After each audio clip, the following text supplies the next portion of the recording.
Anyway, I'm trying to do this Zoom thing. I don't even know if you're there, but this was Bonnie's idea. She said, "You did such a nice job telling your little story at the Den Theater last year. Why don't you try it out on Zoom?" So, I always did like fooling around with the equipment and hi-fi, hooking up speakers and all that. So I'm going to give this a go. So this is my story about the year I read Proust. Now,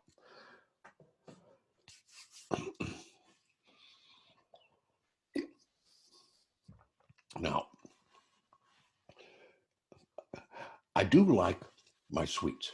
I always have. I bake cookies all the time for Card Club and Snappy Seniors. I like chocolate chip the best.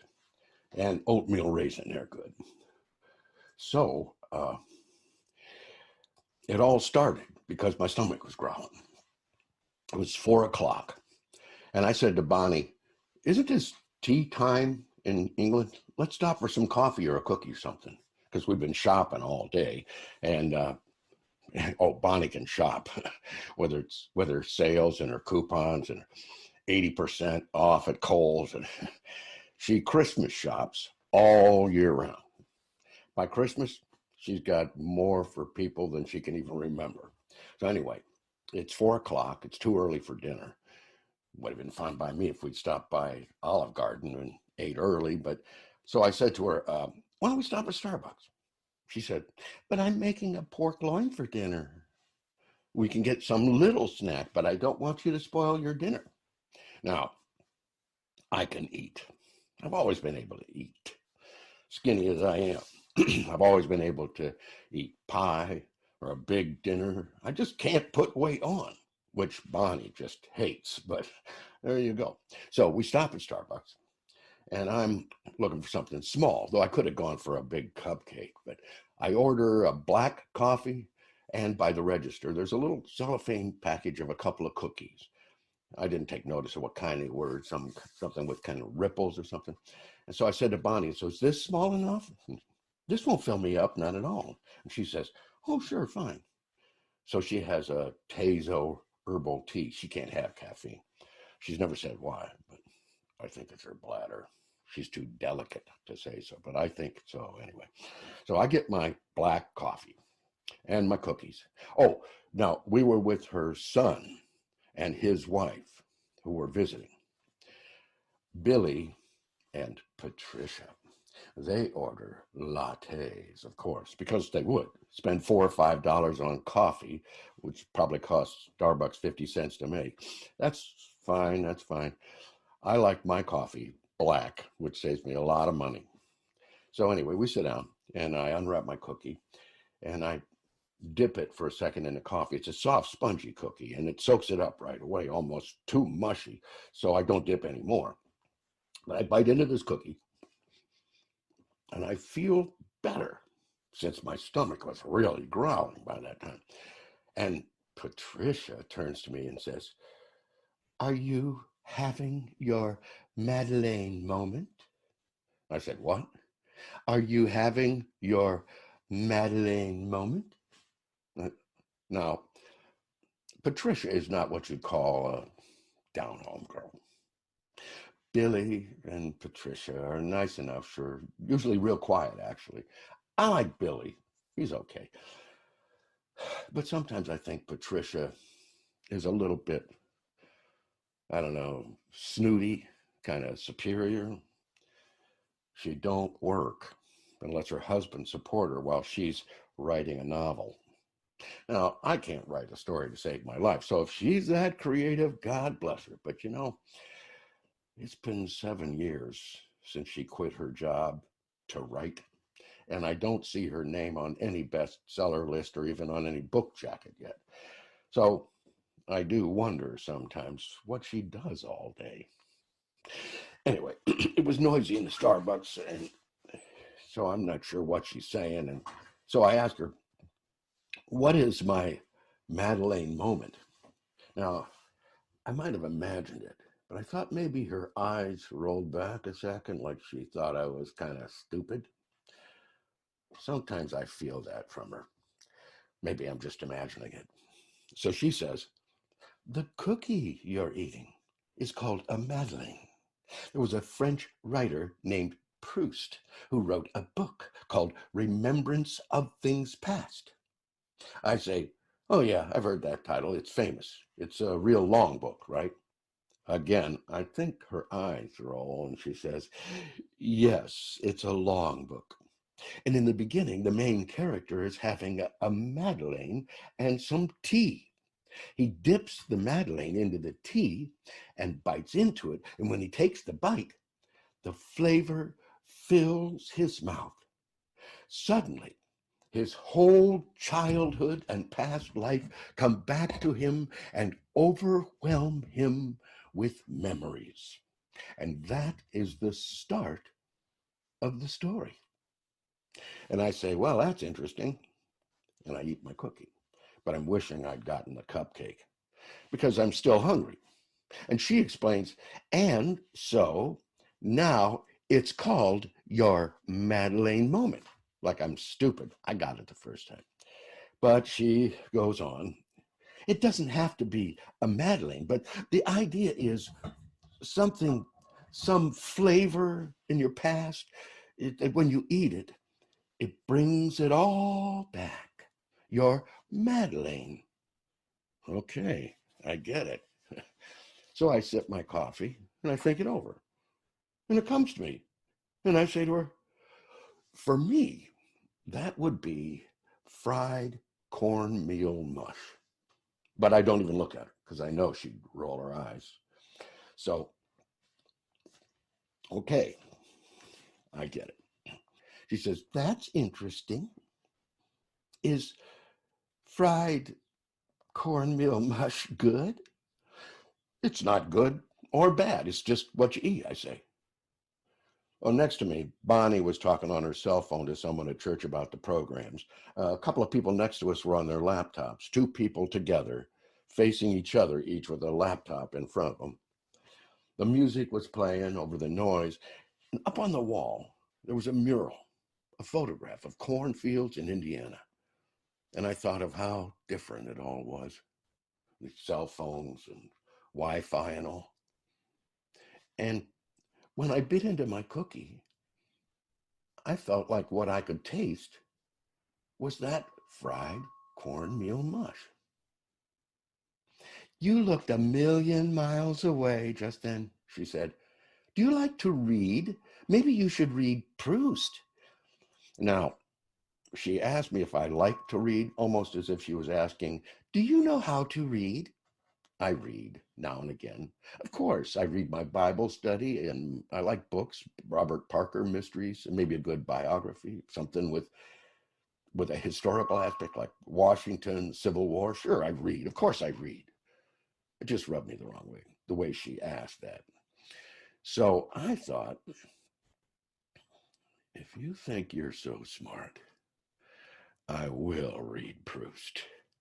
I will go onto Amazon and order the book and read it all the way through. And next Christmas, when Patricia and Billy come back to visit, I will discuss Proust with her.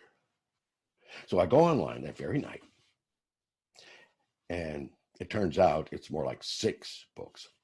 And now they've changed the name to In Search of Lost Time. And I ordered all 6 books.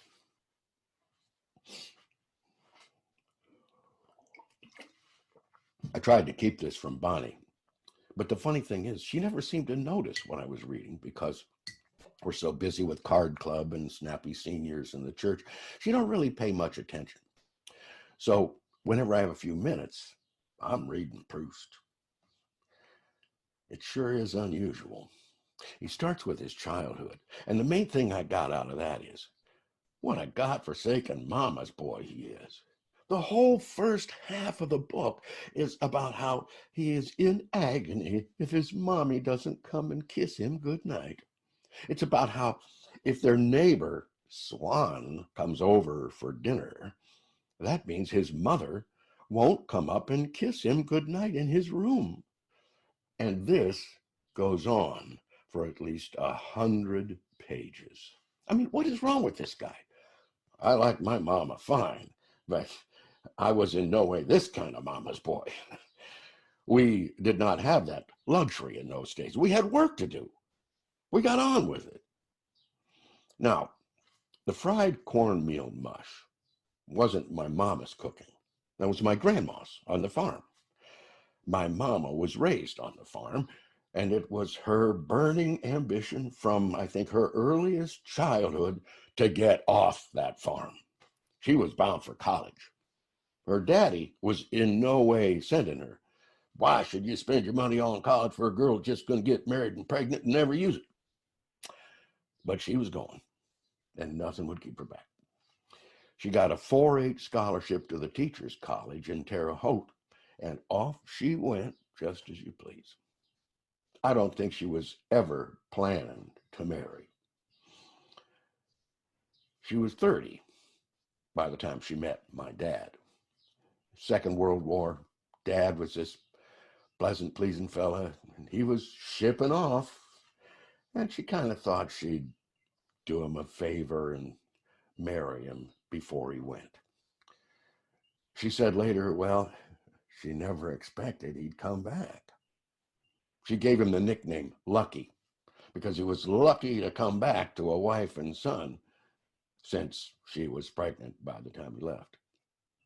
And he was younger too, only 25. So she called us her two boys. In summers, she'd send me to the farm. I don't think she really wanted to, but her daddy was insistent. She thought it might be good for me spending all my time out of doors because I was thin and maybe a little sickly. I'd spend 6 weeks, July and half of August, under that blazing prairie sun. Now, some people who don't know better think nature is beautiful. Everywhere you go, people who spend all day indoors in front of a TV or at the computer will talk about the wonder and the beauty of nature. People who wouldn't know what nature was if it bit them on the behind, because nature is not beautiful. Nature is a lot of things, but it ain't beautiful. Have you ever seen a calf being born? That raw, bloody picture would send a nature lover into fits. You ever see a dog shake a rabbit to death? How about try washing up in ice cold water, or spend your summer in the furnace of a farmhouse that don't have air conditioning, or watch a fire go out of control and burn a whole barn full of horses. Nature is beautiful. Nature is the enemy of man. That's what you learn on a farm, day one. Proust talks about hawthorn trees. Sure, flowers are nice. They smell good. They fill the air sometimes. Their scent mingling with the cloud of fireflies on a summer night when the air is heavy and still. But nature is something way beyond some flower and trees. I don't mean to say I'm a city boy, which Proust definitely was. No, I dig in my garden, and I love how the cherry tomatoes cluster on the vines like red pearls, but it means killing grubs and pulling weeds, and I think these nature lovers would cry over the poor little weeds, like they can hear them screaming when you pull them out of the ground. Proust bought his tomatoes at the market, or he had his maid get them.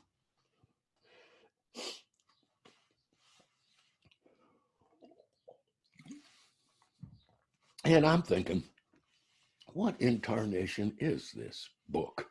I have to look up every other word in the dictionary I keep by my side just to read it. It's gibberish.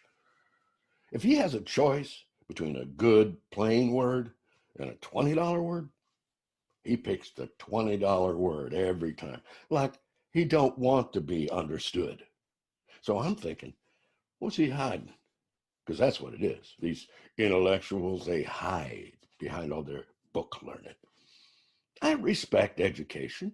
What I don't respect is pretense and hiding and showing off. Words have value. They should be weighed and measured. And the measure of a word is in its honesty. I'm not intimidated by any big fancy word because that is not eloquence.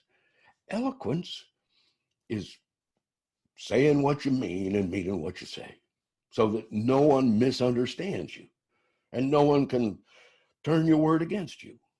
And it's not your goal to twist the other guy's word neither. It's just plain talking. That's all I ask. My father taught me that. The value of honesty and doing right. That's the thing. There's no value in some high education degrees and fancy words if you don't live right or don't know how to live right. Well, that's all there is in life. I learned that lesson hard. That one time when I disappointed my daddy. It was a hard lesson to disappoint him, to feel his anger. I was 7 years old, and it was a lesson I would never forget. It happened in the fall. First time I came home from the farm. Some boys and I, older boys, were fixing to play a game of touch football. I was by far the youngest, but they let me play because I could run so fast.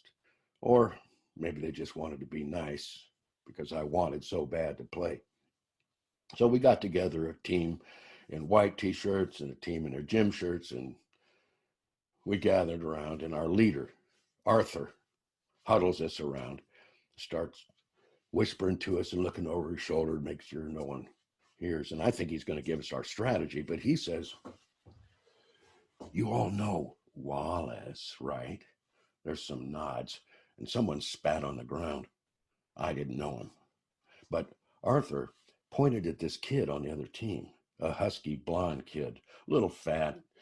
He was pretty strong, but he couldn't run fast at all. And Arthur says, "You know he's a queer. And we don't like queers. So when he gets the ball, we're going to give it to him, right? We'll give it to him good. I'll make sure he gets the ball." Now, I was 7 years old, and I did not know what queer meant. I just thought from what he said, it was something bad, something you need to be taught a lesson about. So we all agree we're going to give it to Wallace. We all spat and shook on it. So we go in to play. And at first, to give us a chance to just play and enjoy the game, Arthur lets us have a few downs. We score, and it's 7-0. Then Arthur gives us a signal, and we know what to do. Arthur passes the ball right to Wallace, and he catches it. I'll never forget the joy on Wallace's face because he thinks this is the most wonderful thing that has ever happened in his life, that he caught that ball. And his teammates are calling, "Go, Wallace, go!" And he runs around the outside trying to find a break. But there's no break for Wallace because it don't take but a minute for us to come up against him, and we pile on him.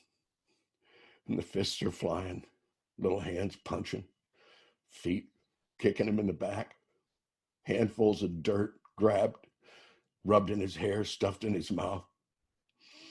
We're pounding him till his nose is bloody and he's rolling around, trying to just get away if he can, but he can't because we grab him by the waist and pull down his pants.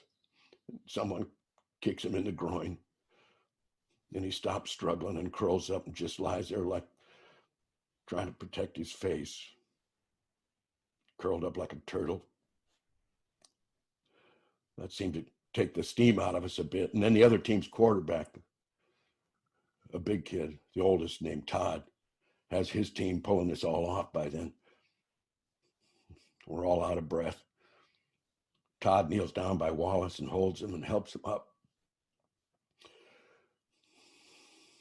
And Wallace could have been a little boy about it and cried and carried on, but he just holds it in and says, I'm all right, but I got to go. And he just slowly walks away, limping at first, but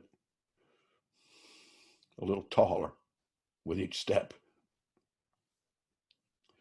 And he never told on us, but Todd did right away. First thing the next morning, we were marched into the coach's office, and he told us he'd called all our fathers and told them we were bullies and delinquents, and we were lucky there were no charges. We were suspended from school for 3 days. When he told us this, I wanted to say, I'm a little kid. I didn't know any better. I was in second grade. I was just going along. But I didn't say anything. But I practiced this speech to tell my father when I got home. My mother picked me up from school that morning, and I said, is Dad going to whoop me? My grandfather whooped me a couple of times, but not my dad. And she said, I don't rightly know. So I was worried all day about it, thinking what I could say to get out of it. But my dad didn't whoop me, not at all. When I tried to tell him my defense, he raised his hand and pulled my ear and said, don't speak, not one word. And then he was just cold. He didn't say another word to me for at least a week. He was just cold. Colder than I had ever seen a human being. Colder than the gleam in Satan's eye, like the poet said. And it was awful, terrifying, because he cut me off like I didn't exist, like I never existed, like he never loved me. Toward the end of this, I got an A on some homework assignment, my first A, and I showed it to him, hoping to get back his approval. He set down the paper like it was nothing and said, son, the only thing that matters is doing right. Just do right in this life. That's all that matters. And I started to cry, and he put his hand on my shoulder, still standing off from me. But it started to break the ice. And I knew then that that's all that matters. Just do right, you see. So I look to do right whenever I can. And I tend to notice when people don't. If I hear a car horn, I turn my head, wondering who done wrong. I turn my head, I look. Because I'm watching. I'm watching for who's doing right in this world and who ain't. And I do my best. I do my best to do right.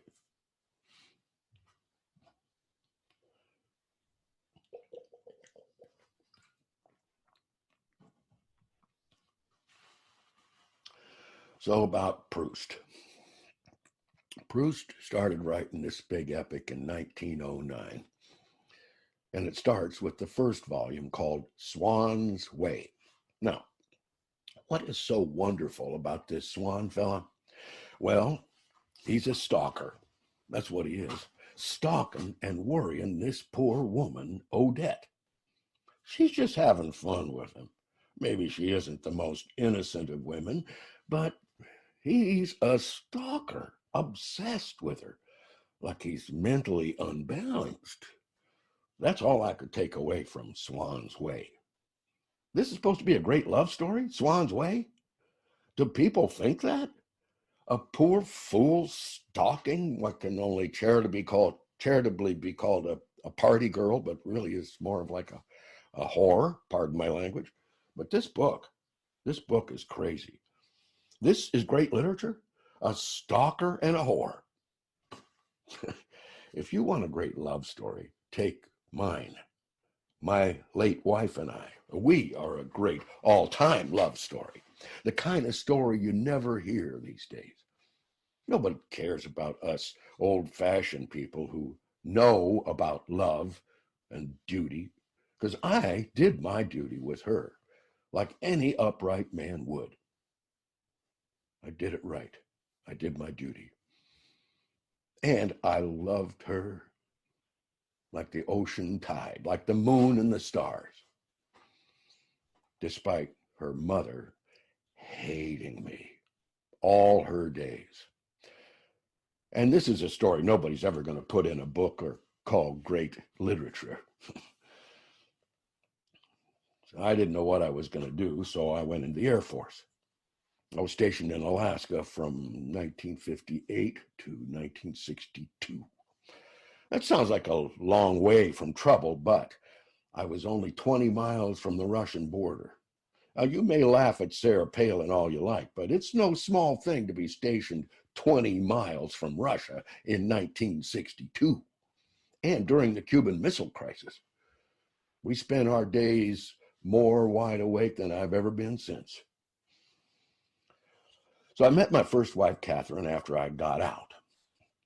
I was asked to speak at a National Honor Society at my high school to help judge a debate about the military-industrial complex, a phrase that was just coming into our vocabulary. And this girl, this young woman, spoke with such quiet reason and determination. Catherine, she was tall with big shoulders, and she was wearing a black suit. She about did me in. There was a dance that night, and I went, and she was with some guy I didn't know, some guy named Spiro. I lost sight of her for a bit, and then they were playing that song that lifts my feet and makes me feel like I'm floating over everybody. Unchained Melody. She had broken away by herself, and I asked her to dance. In my memory, she was still wearing that black suit, although she couldn't have been. And I knew I wanted to marry her. Now, her mother was not happy about me hanging around. She did not want her daughter marrying a military man. She said military men are used to being obeyed. She wanted her daughter to have her own mind and her own life. Now, I never rose so far that I had a lot of people obeying me, but that's how she saw it. She had big plans for her daughter, Catherine, who, by the way, was always Catherine, because her mother would never let her be called Kathy or Kate, but it had to be Catherine. Catherine was going to go to Sarah Lawrence College, which was in striking distance of New York City, and she was going to study art and literature and maybe work in some gallery. That was her mother's dream for her. Now, when Catherine answered the telephone, she would always pick it up and say, "Yes." So I had it in my mind that I would call her every morning and blurt out real quick, "Will you marry me?" And she would say, "Yes." And then if she backed out, I could have her for breach of promise. It was a little joke between us. No, her mother did not like me one bit. So I did this every morning for 2 or 3 months. And then one morning, Catherine answers, but she says, "Charlie, we need to talk. I need to see you today down by the gazebo in the park." She sounds real serious. So I say, "Sure." So we sit in the gazebo, and in a stiff, matter-of-fact way, she says, "Charlie, I'm in trouble." She says it looking straight at me, but it's like she doesn't see me. And I let it sink in, and I say, "Well, who's the guy?" And she says, "That doesn't matter, but I'll marry you if you'll still have me." And I say, "How are you in trouble with someone you ain't marrying?" And she says, "I didn't have a lot of choice." And I say, "He forced you?" And she says, "I don't want to say." I'm wondering who it was, but I know sometime she was seeing Spiro, who was a scrawny little guy like a scarecrow with niblet teeth. But he was strong as a wire and a temper a mile wide. So I feel a lot of confused feelings, and I say, "Well, why have you been saying no to me all these times?" She's looking far away, and she says, "Because it seemed like it was my fate to marry you. I could feel it in my bones, but I didn't want to give in. I didn't want to give in to my fate."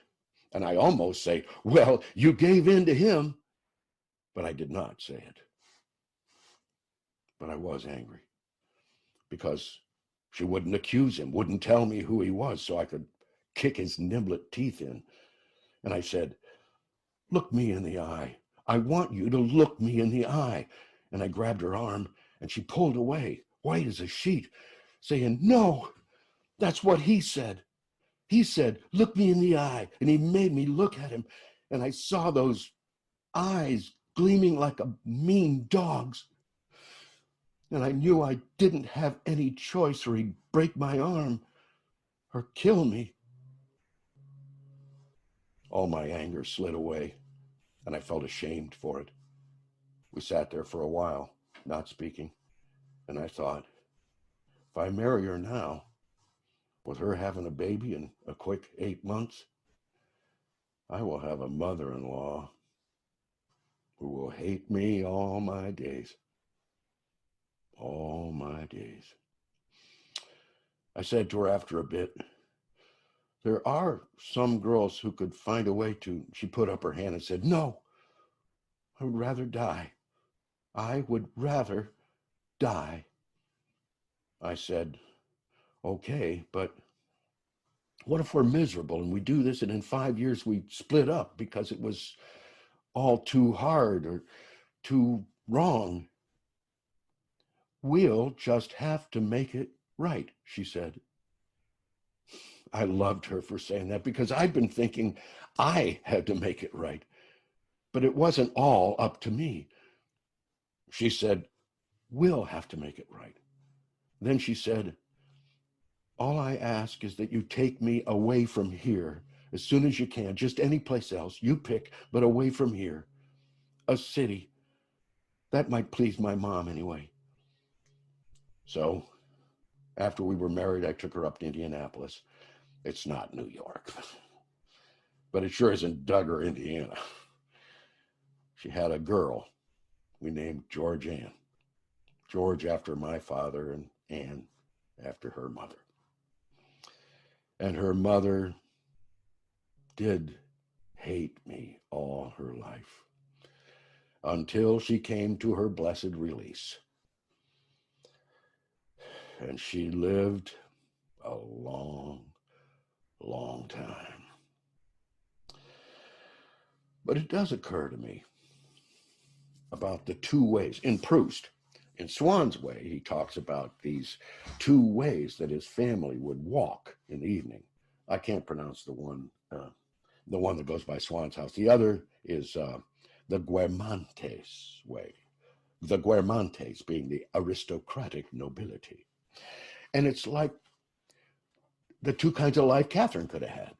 The simple way of being a wife and mother, married, canning fruit in the summer, crocheting in the winter, and that other way of New York and art galleries and what they call the glittering society. Those were the two ways before her she could have gone. And fate took her one way, the one towards me, and a simple life. But our daughter now, Georgianne, has had the life her mother wanted for Catherine. So it has come around. She didn't go to Sarah Lawrence. She went to Smith and studied art history. And then she went on to the University of Chicago for a PhD, and now she works at the Art Institute, the big museum in Chicago, in the modern art, the stuff I do not understand. She gets all this from her grandmother. When she was born, some people said, she looks just like you. Got your nose, got your chin. But really, she looks nothing like either one of us. She doesn't look like anyone, with her green eyes and her black hair that she does with purple highlights. She is totally unique. I don't know if our lack of closeness is because she's so different. Maybe it can't be helped. I don't think it's my fault. I tried. And, well, you do your best. Sometimes your best ain't good enough. That's the great pain in life. And you do your best by people. And what can you do?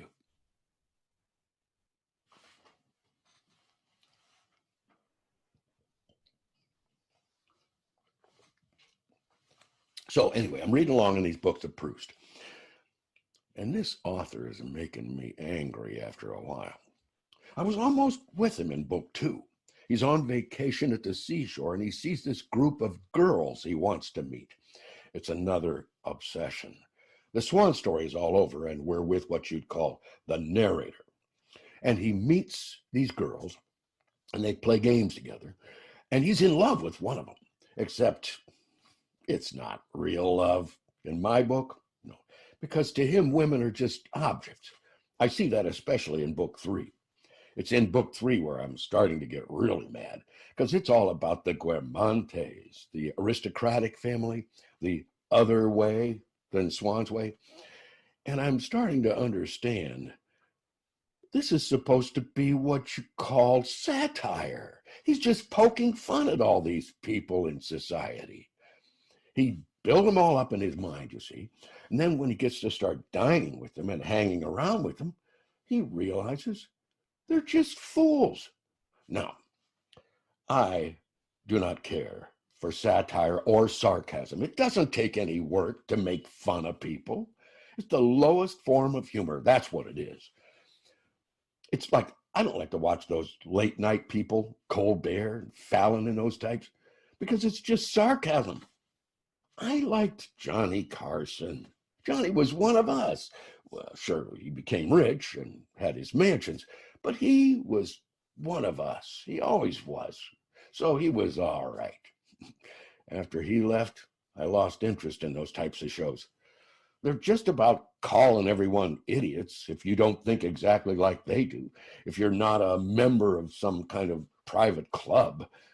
And of course, anyone who don't think just like they do is some kind of moron. And they base all their humor off of that. That's not for me. So I say, let's bring back Jack Benny, Carson, Burns, and Allen.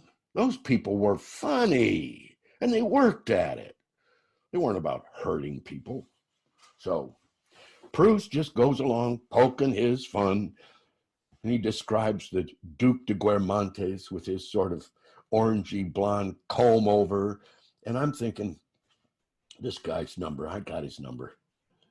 What did Proust do? Huh? What did he ever do? Yes, he wrote these books, but what else did he do? He never got married, never had kids. He never worked a day of his life, never had a job. He just went to dinner parties and teas and talked to people and then made fun of them afterwards. That was all he ever did. What kind of life was that? That's no real life at all. So anyway, it starts to make me mad. This guy never worked a day in his life. Everyone thinks he's some kind of genius. Well, he's no genius to me, and I'm not afraid to say so. And these books just go on and on and on. I'm 75. I'm thinking, am I going to be reading Proust for the rest of my life? I can't be reading this for the rest of my life. But at that point, I'm almost half done, and I believe you finish what you start. And I can't wait till Patricia and Billy arrive for Christmas. And I can tell Patricia how unworthy I think Proust is of his grand reputation.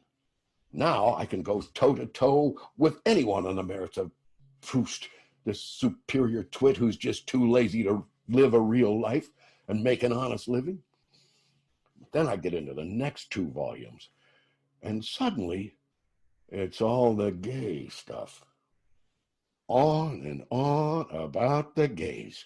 And I don't even think it's what you'd call enlightened or politically correct, because he goes on at length about how a gay man is basically a woman.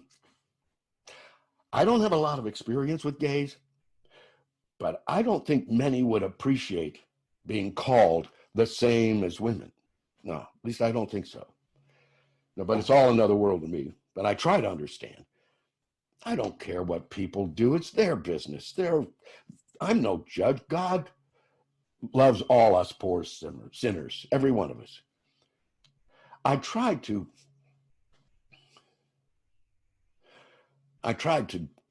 get this across to my daughter, Georgianne.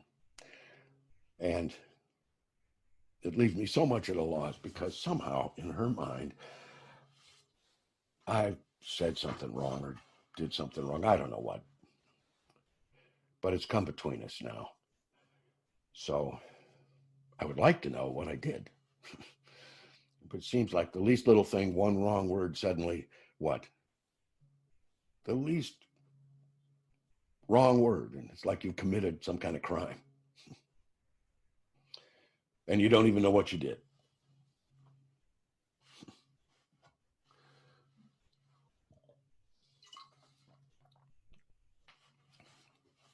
Georgianne was always different. I knew that early on. Wearing black eyeliner when she was 9 years old. At least she never got into all the piercings. Thank God for that. She did get one tattoo, though. It's on her ankle. A scorpion. You're going to attract boyfriends with a scorpion on your ankle? I was hoping that on prom night, I might get an idea of what kind of boy she'd be interested in. I was looking forward to seeing her in a pretty yellow dress instead of those ripped jeans and that studded leather jacket. But she arranged to be visiting Smith that weekend for a college interview, so the situation never came up. I thought, well, that's ambition, to skip the prom for a college interview. That's good, I suppose. And off she went. Came back for Thanksgiving with a friend named Liza. And I thought Liza would be a good influence because she wore skirts and pearl earrings and had that long hair. By then, Georgianne had shaved half her head with her long black bangs hanging in her eye. I didn't know what to make of that. But you have to let your kids go their own way. I know that. She got good grades, never got into trouble of any kind. That's all that matters. And after her PhD, she got that job at the Art Institute in Chicago. At least she started dressing better. She wore skirts or pantsuits and let her hair grow back, though she does have that purple streak. But she never did seem to have any gentlemen in her life. And I wondered if she'd ever have kids, because she did seem to like kids. She did a lot of babysitting when she was a teenager. Did a great job with them, even the little babies. So I was wondering how she was ever going to have kids if she never dated. Went around with a scorpion on her ankle. And then she went and adopted a baby just like that, a little boy from Ecuador named Moses. He was 6 months old when she got him. Apparently, his parents had died and he was left in an orphanage, and she ended up with him. I was worried wondering, under those circumstances, was he all right? How healthy was he? Because there could be problems. But he was a sweet, quiet baby, just looked on the world with big, adoring eyes. And I was real glad to have a grandson to teach how to build a bonfire, play football. Catherine and I could never have another child after Georgina, so I never did have a son. So I was tickled pink at this. His first birthday came on the same day as the Super Bowl, so we threw a combo party, Super Bowl birthday party. He was only one, so he wouldn't know the difference, or that we were mainly watching the game. Catherine made cornbread, and I made my chili. Our friends came and brought a cake and Jell-O, and everything seemed all right. We opened the baby gifts at halftime, and he made out like a bandit. Everyone wanted to spoil this beautiful little boy with his big black eye and bubbly laugh. So I'm in the kitchen getting a beer, and my friend Nick is in there helping himself to that cornbread. Oh, Catherine made a good hot cornbread with slices of jalapeno in it. Nick didn't see the peppers, so he takes a big bite and chokes on the pepper for a minute. And he takes a swig of beer and says, "Geez, that was hotter than George Ann's wife." And then he laughs. And I look at him puzzled, and he says, "Is she still with that Liza? She is one hot Lizzie. Lizzie Liza." And I realize he's a little drunk. And he sees my face, and he paws me with his clammy hand and says, "Shoot, Charlie, I didn't mean nothing. It's nothing these days, nohow." And he stumbles back into the family room, chuckling to himself and repeating his cute little phrase, feeling like he's a comedian. I'm alone in the kitchen, and I drink my beer, and I'm thinking it over, and it all makes sense, of course. I don't know if I always suspected it or if I just kind of put it out of my mind, but it's not like I needed to know, but we were never very close. And I wanted her to know it was okay and I could accept it. Maybe we could be closer. So I'm in the kitchen alone thinking this over when George Ann comes in to throw away some of the paper plates, and she gathers up the garbage bag, pulling it up out of the can. And I say, "You don't have to do that, honey. Taking the garbage out is a man's job." And I only meant it kind of like she shouldn't have to risk getting dirty or hoisting this heavy bag. But she rolls her eyes and says, "No comment." That's her phrase. I never did like it. It always sounds like she thinks I'm not smart enough to argue with. But I want to get past it. I want to get closer to her. So I take the garbage bag from her, and I tie the ends, and we're standing there, and I say, "You know, you can tell me if you're, one of those." She looks confused for a second, then her eyes narrow, and in a furious tone she says, "That you said one of those is precisely why we will never talk about it." And she stomps off into the family room and leaves me standing there holding this bag of garbage. And what can you do? How can you do anything right? Here I am, trying to be close to her, trying to accept her just as she is. And what happens? I somehow say one wrong word or something. I don't even know what I did. Like I was tried and convicted, and I don't even know the charges. And that was it. Any chance we had seemed gone. She was more distant than ever after that. And it wasn't long after that Catherine got sick, and I had to take care of her. And I never did have much chance to play with Moses. And I never did teach him football.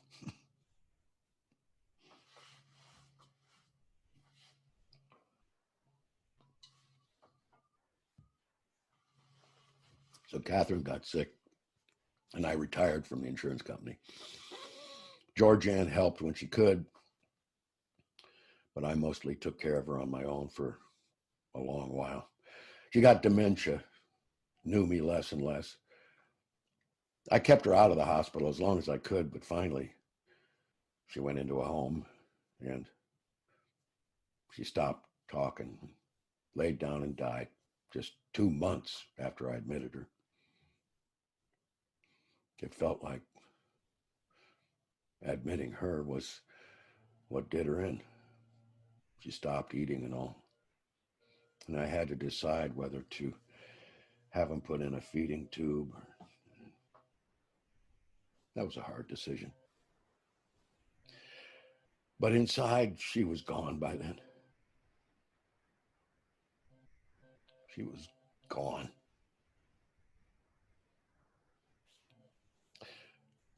I met Bonnie a few years later, and we hit it off right away. She would help out at the church, and I would drive the van for the old folks. I was already over 70, but still, we call them the old folks because Bonnie and I still have no problem with what you would call mobility.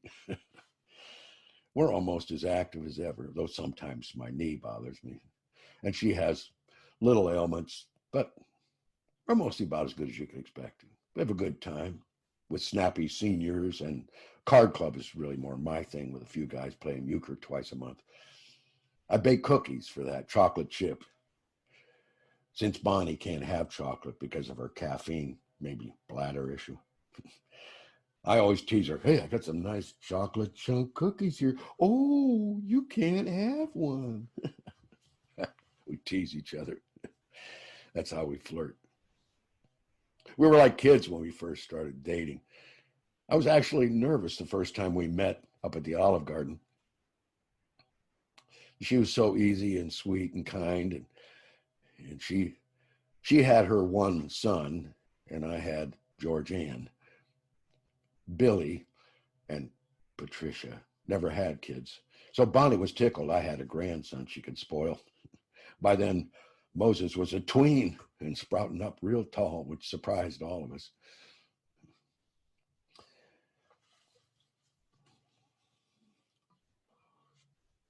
So we were together a few years by the time I started reading all this Proust.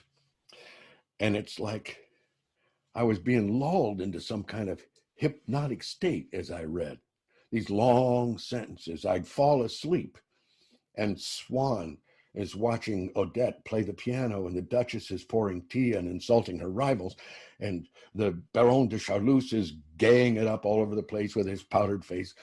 And then things split, and I'm seeing double, and it's like things are in twos, like with Swann and Odette and Marcel and Lamartine, and there's gay and there's straight, and there's Dreyfusards and anti-Dreyfusards and Jews and non-Jews and Swann's way and the Guermantes way.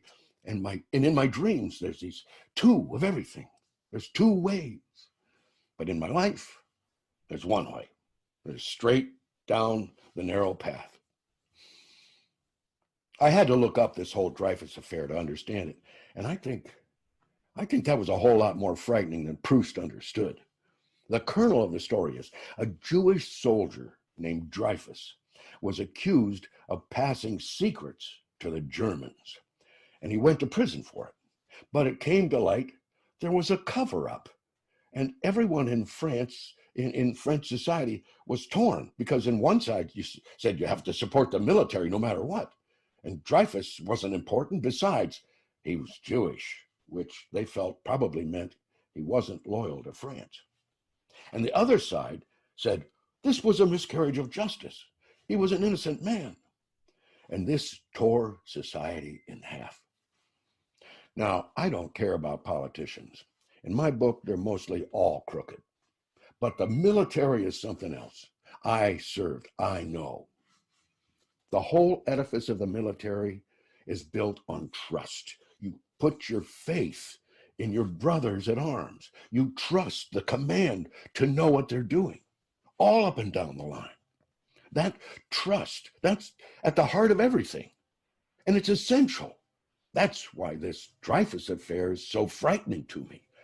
The command was rotten, and they could not be trusted. If I'd have been around then, I might have been torn in two myself. The breakdown of trust, that's real frightening. You can ignore politics and keep to your path, but there has to be something you can trust. There has to be something. So I started having these dreams.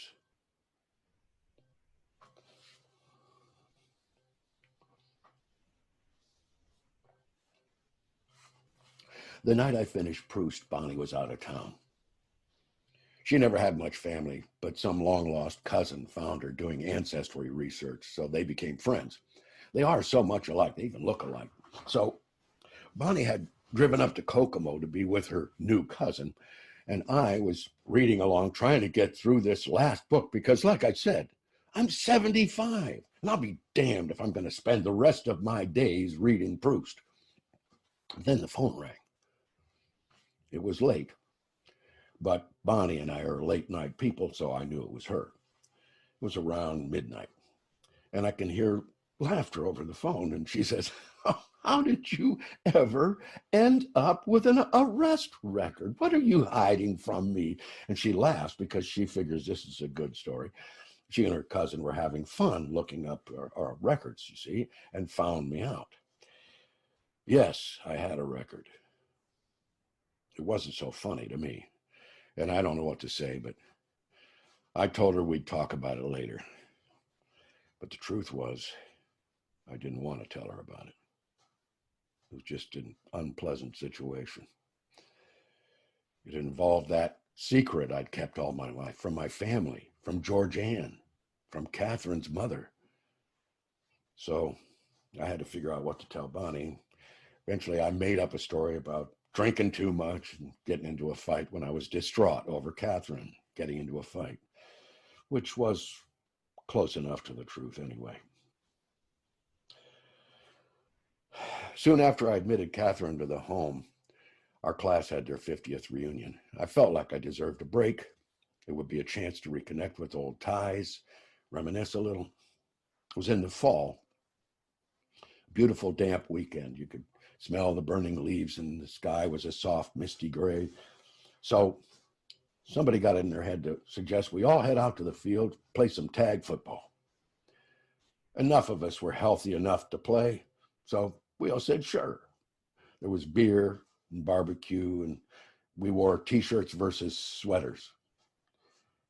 And on the other team was a guy I didn't expect to see. Spiro. The guy who had forced my Catherine and got her pregnant. I hadn't seen him in almost 50 years. He's still as skinny as a wire, and when he saw me, he grinned with those yellow niblet teeth. I was just going to ignore him. We'd play a few downs, and at one point, he has the ball, and I tag him, but it's damp out and the ground is soft, so we slip, and I kind of fall into him. We fall hard, so we're dazed. He rolls onto me, and he's mad. He thinks I've tackled him on purpose. His breath stinks, and he leans in close. And even though he's mad, he has this queer smile on his face, and he says, "You don't got to punish me, Charlie. You got what you wanted, didn't you? You got everything because of me. You got that lovely lady and your daughter. You got everything you wanted because of me. Without me, you wouldn't have had none of it." And he commences to laughing. A dry rasp of a laugh like the wind blowing through the corn. And something comes over me. A fury I never saw coming, I never felt before. And it's all so quick. I just grab him and start punching his face as hard as I can. He's still laughing, or I think he is. And I'm smashing my fist into his nose and mouth and eye and clouding his jughead ears. If beating up Wallace that day when I was a kid was all wrong, well, this felt so right. It was only a minute, and then folks grabbed me and dragged me off. He was bleeding pretty good, and I chipped one of his niblet teeth. People are trying to calm me down, but I am calm. So calm. Frighteningly calm. And we're just standing there. And one of us players was the local sheriff. And Spiro immediately says, he's pressing charges. They try to talk him out of it. But I spent a night in jail, pay a $500 fine, and then it was over. I put it all out of my mind.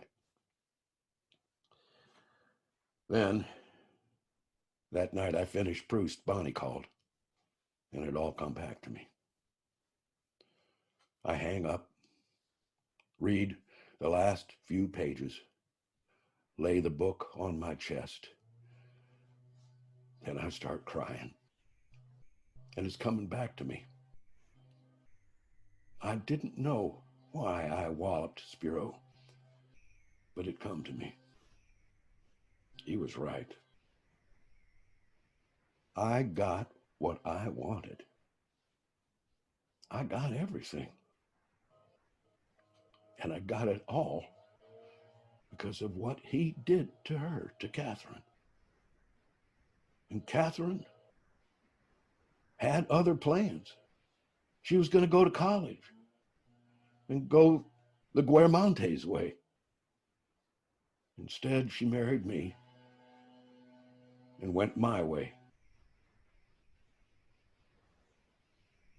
And what I didn't know was whether she was just as happy. Was she happy? Was she ever happy with how her life turned out? And I couldn't ask her. The day I beat up Spiro, she was in a home not knowing me anymore. And it was too late to ever ask her about it, to ask if she was happy. And I could never know. I did right. I did right by her. Didn't I? And when you do right, isn't happiness the reward? Is it enough to do right? Was it right for her? When Bonnie called, Catherine had been gone for years. So I could never ask her. I never know. I cried alone there in bed, and the book was open on my chest, and I wanted to feel something close to me, something holding me. And the book was holding me as I cried. And I finally started to doze off. And I started to dream. And there was Proust in his dove gray suit. And we were standing on a cliff overlooking the ocean, the sea below us, glinting gold in the sun. And I turned my head to him and he looked at me, his face like a black and white photo. And he put his hand on my shoulder. I was all in knots, but when he touched me, something rose in me. The pain traveled from my calves, through my chest, floated to my shoulders, and oozed down my arms, through my fingertips. My hands floated up in front of me, and all the pain oozed out of me. I picked up my feet and leaned forward, and there I was, hovering in the air with Proust. And I gently flew over the field of deep blue water, and the sun melted into the deep blue of the stars surrounding us like 1,000 hands cupping my heart. And floating there in the void, a thought entered my head, like the scent of lilies. And the thought was, you don't have to be right. You don't always have to do right. You don't even know the beginning. It's not supposed to be a test or a trial or a trap. If it don't make you free, it don't matter. These are rules you didn't make. These are judgments that only belong to God. You don't know a thing you never did. You don't have to know. Just let go of it all. It was never real. Only this is real. This real thing. I can't quite say what it was, just this floating in a void. Even the stars faded, and everything was black and at peace. I fell asleep into blackness, and I was free. I was alone all the next day. Bonnie was still with her cousin, and it came over me in waves all day. I'd feel at peace, then a moment of fear, and then doubt, and then I'd shed a tear, and then the dream would come back, and I'd feel quiet again, until the quiet won out. I wanted to tell people you don't need to worry to be right all the time. You don't have to worry all the time till you're tied up in knots. You can be free. You can find peace. But I couldn't tell them I knew this because I dreamt that Marcel Proust put his hand on my shoulder. So I kept it to myself. And I don't know if any of it makes any sense. So that's why I wrote it all down. I'm writing it all down to Georgianne, and she can read it after I'm gone and make any sense of it she can.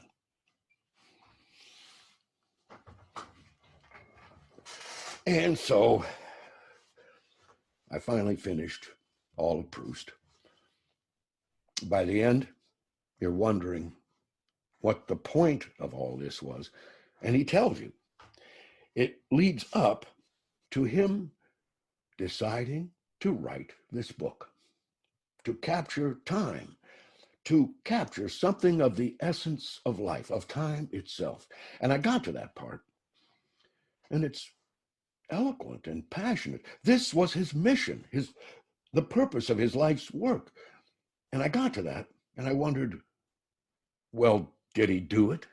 Did he really capture time and achieve this big goal, especially after the captive and the several hundred pages of obsessing over whether his girlfriend is a lesbian?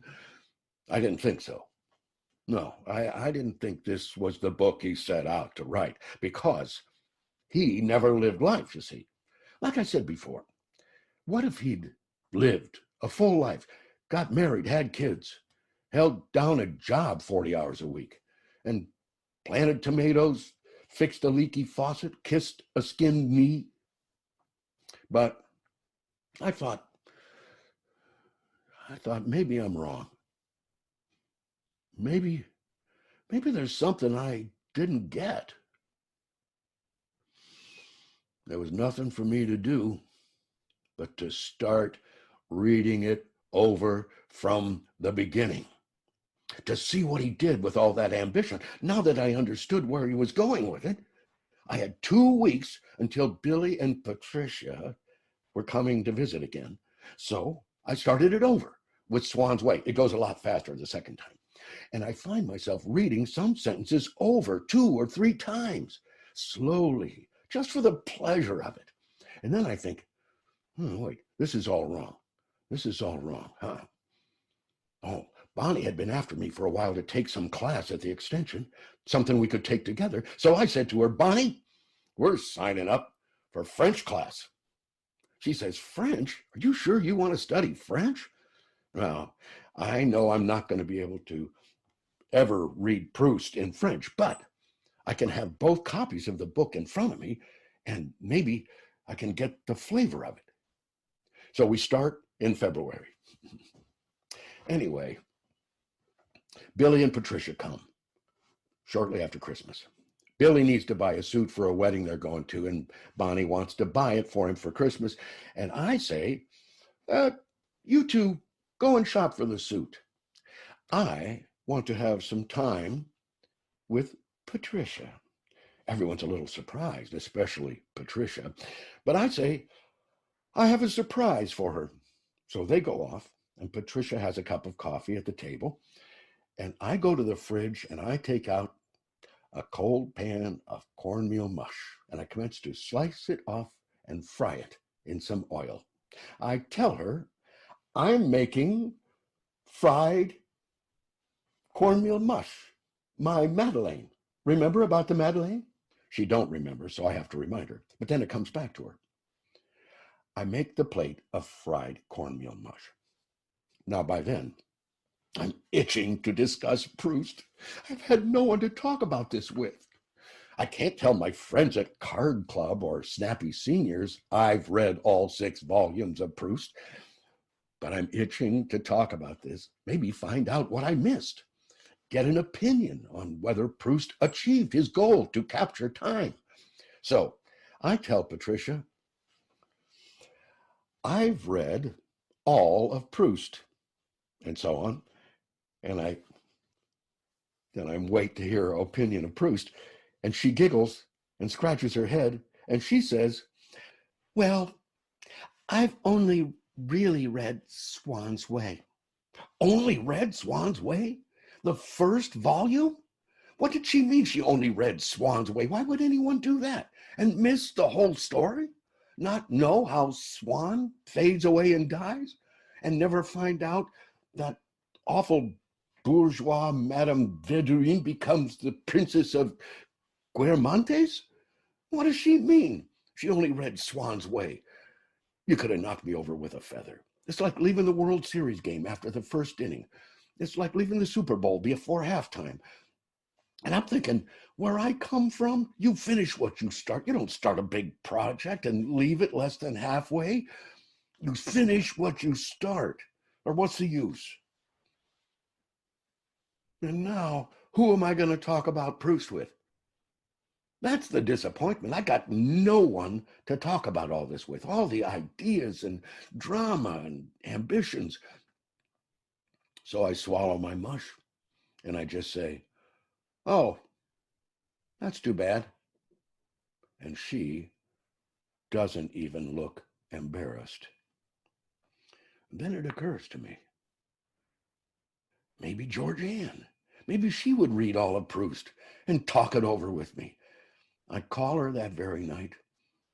I find myself explaining the whole situation to her, and she laughs and says, okay, Dad, I'll read all of Proust for you. We'll have ourselves a little book club. I felt like we were really close at that moment. Meanwhile, Patricia and I are eating our mush. And maybe she is getting a little embarrassed. She says, so tell me about your fried cornmeal mush. What does it evoke for you? Evoke. I know she doesn't want the story of my life, so I don't really answer. I ask her, how do you like the mush? And she says, oh, it was good. It's really polenta, isn't it? Well, you can call it polenta if you like, but that's just a fancy way of saying cornmeal mush. Like a Madeleine is a fancy word for a cookie. And I always did like my sweets. And that's my story. Thanks for tuning in if you're still watching. And I'm going to click end. Click end. That's the mute. Mute. That's the video. No. End. Oh, end.